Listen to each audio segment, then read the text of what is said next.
Namaku Raka, dan ini adalah kisah tentang kehilangan, pilihan, dan satu keajaiban kecil yang tak bisa dijelaskan oleh logika. Alif adikku adalah segalanya bagiku. Ia punya semangat yang tak pernah padam, mimpi-mimpi besar tentang menjelajah tempat yang belum pernah ditemukan manusia. Tapi aku selalu jadi tembok yang membuatnya berhenti. Lalu suatu hari ia menghilang. Tubuhnya memang ditemukan beberapa hari kemudian di tepi sungai dalam keadaan tak bernyawa. Tapi aku tahu sesuatu tidak selesai di sana. Ada sesuatu yang tertinggal. Mungkin jiwanya, mungkin penyesalan yang ia bawa pergi. Beberapa bulan setelah pemakamannya, aku membersihkan kamar Alif. Di sanalah aku menemukan sebuah jurnal tua tersembunyi di bawah lantai kayu yang longgar. Sampulnya lusuh dan saat kubuka, halaman-halamannya penuh coretan-coretan tak wajar.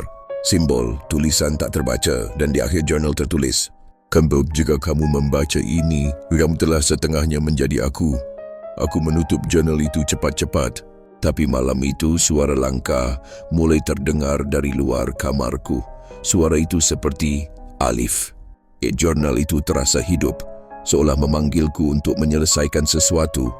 Di halaman terakhir, ia menulis, "Bacakan ini di tempat terakhir aku berpijak, tempat terakhir sungai itu." Besok paginya, aku kembali ke sana. Udara terasa berat, seperti waktu ikut melambat. Ku berdiri di depan pohon tua yang dulu jadi tempat favorit kami bermain waktu kecil. Lalu aku membaca mantra dari halaman terakhir jurnal. Awalnya tak terjadi apa-apa, tapi kemudian kabut perlahan turun dari sela pepohonan dan udara berubah dingin dari kejauhan. Seseorang muncul. Itu dia, Alif. Wajahnya pucat, matanya sendu, tapi senyumnya masih sama. Kami saling menatap, seperti dua jiwa yang sudah lama terpisah. Aku berlari menghampirinya, tapi Alif hanya berkata pelan, "Tempat ini bukan untuk dua jiwa, hanya satu yang bisa kembali." Jantungku berdegup kencang, tapi aku tahu ini bukan tentang memilih hidup atau mati.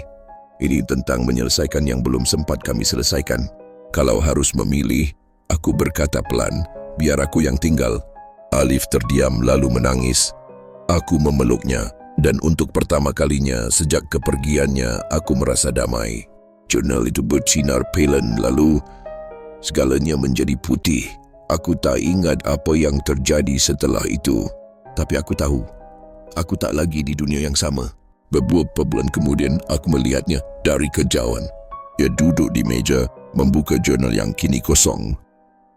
Menulis sesuatu. "Oh, untuk Kak Raka," tulisnya, "kau memilih untuk tinggal. Maka aku akan hidup untuk kita berdua." Dan saat itu juga aku tahu, aku tak menyesal.